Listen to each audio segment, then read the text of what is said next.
I I got to get this recorded in case I forget. I'm having flashbacks. Um, Something that is going on with doctors in Canada, and I don't know if it's going on in other countries. 1966, I went completely paralyzed. Now, I'd been taking attacks since I was 6 years old, but it was only in my legs from the waist down. My brain always stayed completely awake. But this time, I went into a semi-coma. I could hear, I could understand what you were saying, but I couldn't communicate. The words came out in short, little baby-like language. And I was put in the hospital for 2 months at the Mount Sinai in Toronto. And Dr. Wallfish was an internist specialist. And he called in a psychiatrist, Dr. Galley, and he called in Dr. Keltz, who had been my family doctor since 1962. And they did a glucose tolerance test. They thought I might be a pre-diabetic, and they put me into a coma for 3 days, and they said, oh my God, we will never do that again. And they thought it was the sugar. But later on, Dr. Keltz knew me well enough to know that I could eat a whole pie and I didn't have a problem. And he said, no, he said, it's the preservatives. That was 1966. Now that means that they recognize in the evidence that I was chemically hypersensitive. Okay? And in 19, and right up for 4 years until 1970, I'd go in and into the hospital for a day, something like that. And we also worked with Dr. Galley, who was the head psychiatrist at the Seventh-day Adventist Hospital, although he was Jewish, that we had in Toronto at 555 Finch Avenue. See, I'm having flashbacks. I can tell you the address. I can tell you the names of the doctors. So I got to get this on record.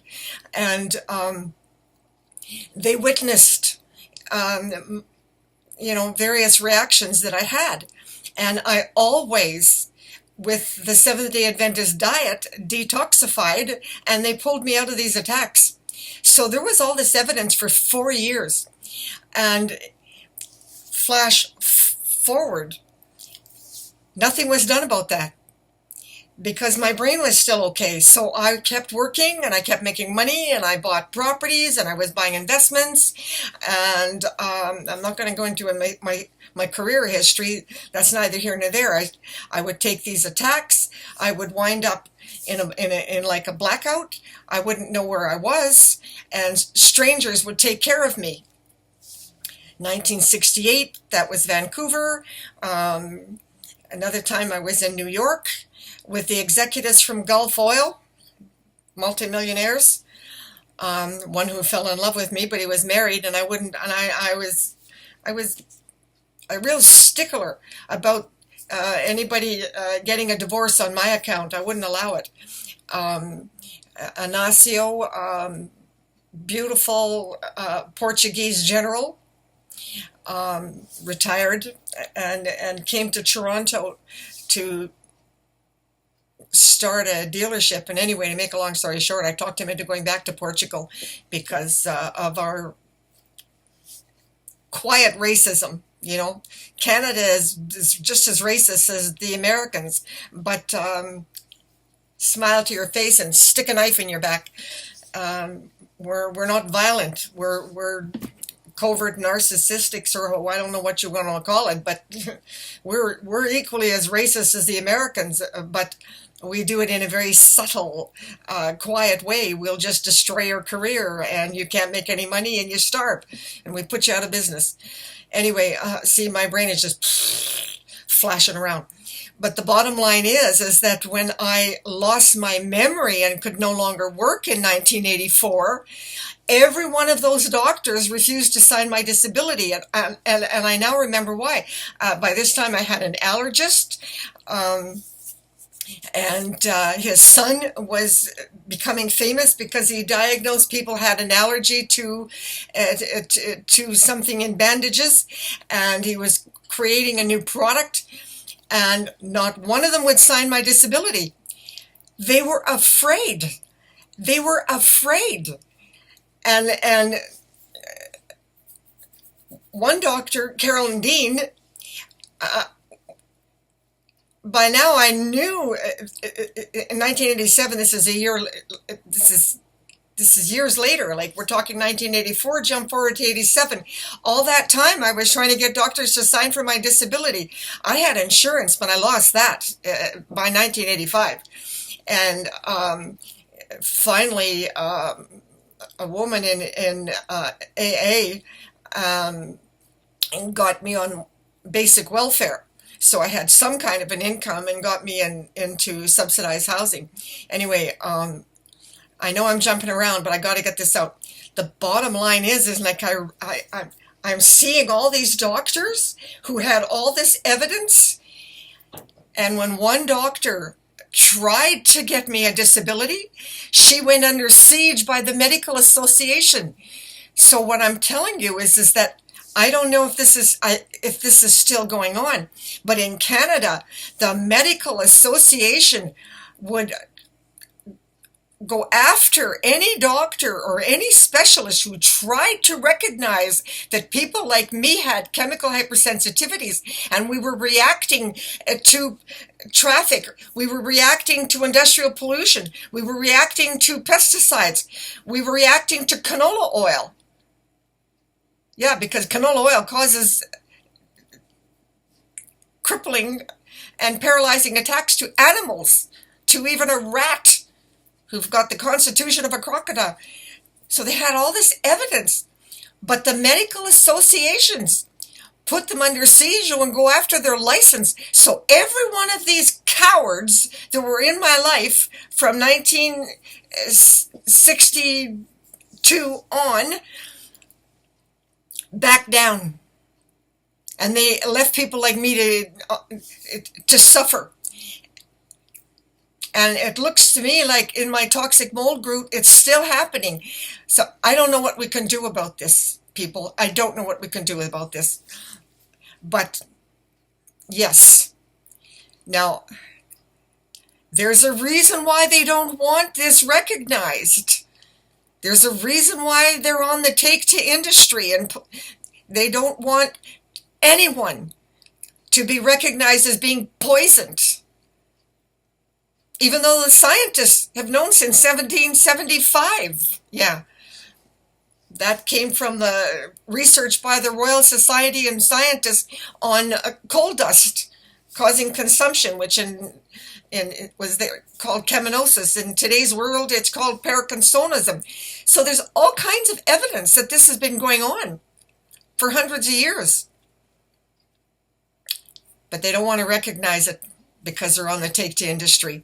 Well, what a bunch of cowards. What a bunch of cowards. The doctors all buckled under. And Carolyn Dean, they went after siege, and she called me all upset because I had warned her. By now I saw what was going on. This part of my brain that computes and analyzes information was still functional, even though I couldn't communicate in proper sentences.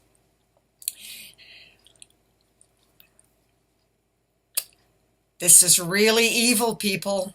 This is really evil. And what a bunch of cowards. And they're still doing it. Because in my toxic mold group, almost all of you have been through all kinds of nightmarish symptoms and doctors and stupid drugs. And they're still doing it. And this is 2021. I have no idea what we can do to stop it. or if it's ever going to change. But I got media, and I'm going to post with this video that particular media, but I'm afraid there's nothing that I can do all by myself, because I tried. I thought if I got enough media and enough exposure, we could band together and fight back. But it's not happening. But they're cowards. They're afraid of their license. Now, I don't see why any doctor in the United States should be afraid, because they have a true democracy when it comes to that. In Canada and in England, they don't. I believe that Finland is the only country that doctors don't have to be afraid. But other than that, I don't know what's going on in other countries. Anyway, I'm just going to put that out there, and I'll try to type it up later. But this is just terrible, just terrible. So anyway, getting back to Dr. Dean, the bottom line is that I told her to get out of Canada and go to New York, and she did. But she was a coward. She never went public again. She didn't dare. And Dr. Kropp, who was using chelation therapy on us, I don't know what happened to him, but I do know that he wouldn't use it on me because he realized that I was chemically hypersensitive and would probably kill me. So most of us have to stay off medical drugs, except for heart disease. But I've been trying to turn my brain around, and this is another problem. Anyway, what Dr. Keltz actually recognized in 1968 was that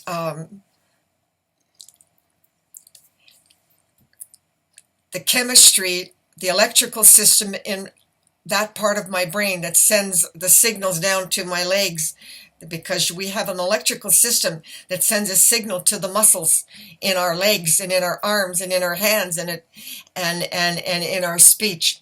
And from the age of 6, that would get blocked, and I would lose my legs and I would cripple. And when I took that semi-catatonic attack, it affected my speech. And when I lost all memory and I reversed the brain damage, in 1995, I was able to pull out of these attacks successfully. But in a way, what I'm doing, it's almost like taking a sleeping pill and taking an amphetamine, because my brain doesn't allow me to sleep at night. It starts to wake up at the wrong time. I used to joke I'm on Normandy time, and I take Gravol, which is a mild antihistamine, but it's not addictive like Benadryl and the other amphetamines, antihistamines. And then I take coffee in the morning at 11 o'clock to force my brain to wake up after I've had at least 6 hours sleep. And then that's how I wind up going dancing. That's how I went to work. That's how I function. But the neurological disorder in our brain is what's happening to us, and the signal in our brain that is supposed to make our organs work and make our bowels work and all of that, the signal is malfunctioning, and it's being caused by mold and toxic chemicals like canola oil and air pollution and industry pollution and traffic, gas, oil, and diesel fumes, and sulfuric acid from industry, and coal dust from using coal, and the list is endless. Now, the scientists have all known this, but they can't fight the medical associations. And the medical associations are stopping the doctors from recognizing what's happening to us legally. We have pollution disease caused by toxic chemicals. And anyway, I don't know. Okay, I'll try and type this up later because I'm going skiing. I got just enough snow I can go skiing on slippery grass, and that's how I keep my muscles strong. I can only do this at a certain temperature. It's got to be -10. I should have gone to the Arctic to live. I can't function in heat, and because I'm heat sensitive, and I can't function in high humidity when there's enough, like 80 to 90% water in the air. My lungs don't breathe properly, and I don't get enough oxygen. But I didn't go on oxygen when one specialist recognized that, because he said to me, oxygen is also addictive, and I'd never be able to breathe without an oxygen tank. So I said, oh, to hell with that, I'll stick with my little gas mask. And that was in 1987, and it's 2021, and I'm still here, 80 years old, and I'm still here, and I'm still trying to get help for us. But at this point, I can't get enough media. You got to be rich and famous to get into the media. So I don't know. Somehow we have to band together as a community. We have to band together and fight back. And I don't know how, because I've tried. But I'll post this copy of my article, and it doesn't use the word Parkinsonism. It says cheminosis, which goes back to 1775. But that's the evidence. Scientists have known about this for a very long time, hundreds of years. And it's the medical associations that are on the take. It's not just the governments that are corrupt, it's the medical associations themselves. They have to be getting kickbacks to be fighting doctors and stopping them from actually trying to help us. Okay, over and out. I don't know if this is going to help anybody, but I'm going to put it out onto YouTube because scientists have known since 1775 that we're being poisoned. The same poisons that are causing us to have multiple chemical hypersensitivities and crippling, paralyzing diseases also cause cancer. But the cancer patients are allowed to get treatment because they're making big bucks on that. But the rest of us are being misdiagnosed as having allergies, which is to blame the victim for being poisoned. No. And there's a lot of research. And this is just a small sample of what I did over 37 years. And I fought to get media, and I tried to get public support, and I completely failed because the doctors themselves are under siege by the medical associations, and their education is trained not to know that we are being poisoned. So this is just a small sample that is out there that I tried, and I did, and I'm going to put this after my video as the evidence, because without the media I would have no legal recognition whatsoever. And raw okra is a lot safer than chelating therapy and ACE and all these other drugs. And that's the best I can do. I posted this on Facebook and sent it out to all the groups. I don't know how many are going to publish it, but I'm adding it to the video because, you know, everything that I have done has to go on YouTube. I'm not sure that the free website will survive. And when I die, Facebook will delete me like I didn't exist, and all the work will be destroyed. So I keep using YouTube to try to get a record. Now, the title is Doctors, Corruption, and Greed. And today I discovered, December 30th, a new chemical. Not new to scientists. It's called NDMA. and I typed it up, and I'm reading it to you, and I also included it in my photo slide. And it'll be on my website, and it can be downloaded. Beware. Activated charcoal will not remove it. Now, I found out about it because I get recalls from Health Canada, which not very active, and the FDA. And I am on the emails to all the medical agencies and blogs, the CDC and World Health Organization. And people don't realize that, despite my the severity of my Parkinsonism and a tumor that's doing nerve damage to me at 80, I work really hard to try to help people and to stop what's happening to us. Anyway, I had to research through Google several scientific documents to find out that the chemical NDMA was first used in rocket fuel in the United States and eventually was banned due to its high level of toxicity causing cancer. Yet today it still can be found in water, food, processed meats, used in dyes, for clothes, and the list goes on. And if you want to know, look it up on Google. The FDA has that information. However, it's in a drug for diabetes, and they recalled the drug. Now, this drug is manufactured, this particular drug today is imported from India, imported to North America. But India and China have not banned the NDMA, and frankly, since we import so much from these countries, it is likely we have been exposed to NDMA and may also contribute to most of us suffering with MCS, multiple chemical sensitivities, Parkinsonism, and all of the array of symptoms that happen from being poisoned. And it may also contribute to those of us caused with poison by mold and toxic chemicals, and all of which are known to cause cancer.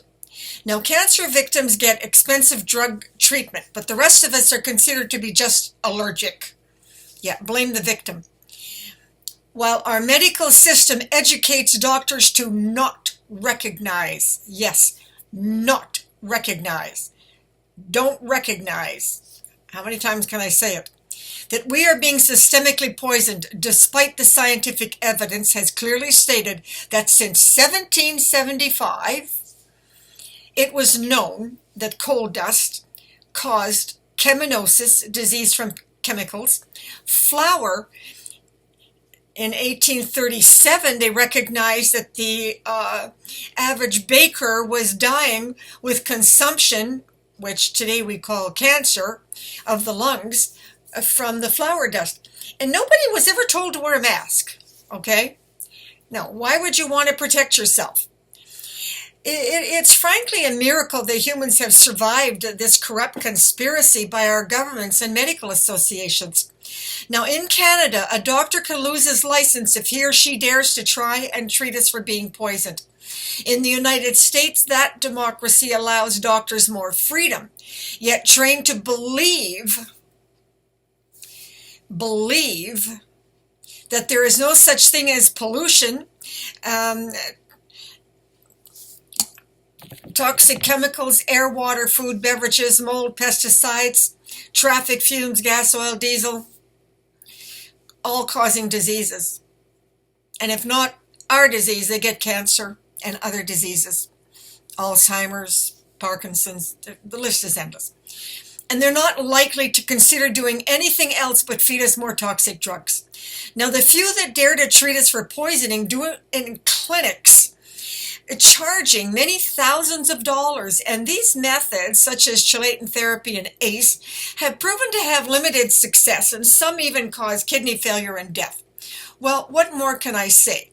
Raw okra is a lot cheaper, and after the brutality of Canadian medical cowards who knew the truth in my life, yet did not have the balls to fight back, I survived. Beware, people. We are drowning in a society of corruption and greed. How many of us got NDMA poisoning will forever remain a mystery. Toxic mold, mycotoxins, MDMA, canola oil, pesticides, and all of the toxic chemicals of traffic fumes and industrial pollution and heavy metals, and the list is endless, remain in our brain and body a lifetime, all cause cancer. But if you don't get cancer, you become damaged in your brain, organs, digestive system, bowel dysfunction, chronic fatigue. We can often endure horrific pain, which I do. Well, some become allergic also to Wi-Fi, electricity, radiation, uranium, heavy metals included. And unless you protect yourself 100%, which I have, with limited success, attempted to do cheaply, 37 years, from being more poisoned and eat a binder like raw okra, which I do since 1995, to remove all toxins and chemicals, which will improve your health, but you will never fully regain full functions. Victims will always be MCS, as I finally discovered much too late in my life.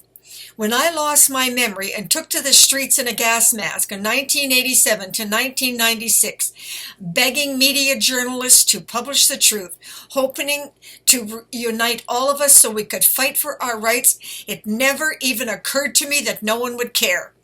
I used the name 1775 cheminosis for our disease caused by being poisoned, which later Mayo Clinic changed that name to Parkinsonism. I cannot publish all the articles as I lost most of them and as I became homeless so many times, but upload just a few samples in my previous video photo slide. And I keep trying to record the medical corruption and greed that our society is drowning in since 1775. And today, December 30th, 2021, I warn you that if you rely on a doctor to cure you from poisoning, you will not likely survive. I did enough research that I use doctors for infections, heart disease, broken bones, injuries, but I never expect them to treat me for being poisoned. I do it myself because I know if I go to a hospital, they'll force drugs on me, such as Benadryl, antihistamines, whatever. Anyway, so today, I control my brain and my body to the best of my 80-year-old ability, and I'm doing a pretty good job of it. I skied 3 days, and yesterday I walked for over a half an hour climbing the little hills and the trails and the wilderness trails. That was with 3 hours sleep. I ran around shopping with Dan, and then I've been on and off working on this to try to get this out there. There is so much suffering. It just makes my heart bleed for you all. What is it going to take for you and I and all of us all over the world, victims of being poisoned, to unite and fight back? God only knows, but I did try. Bless you, and fight back, Trudy.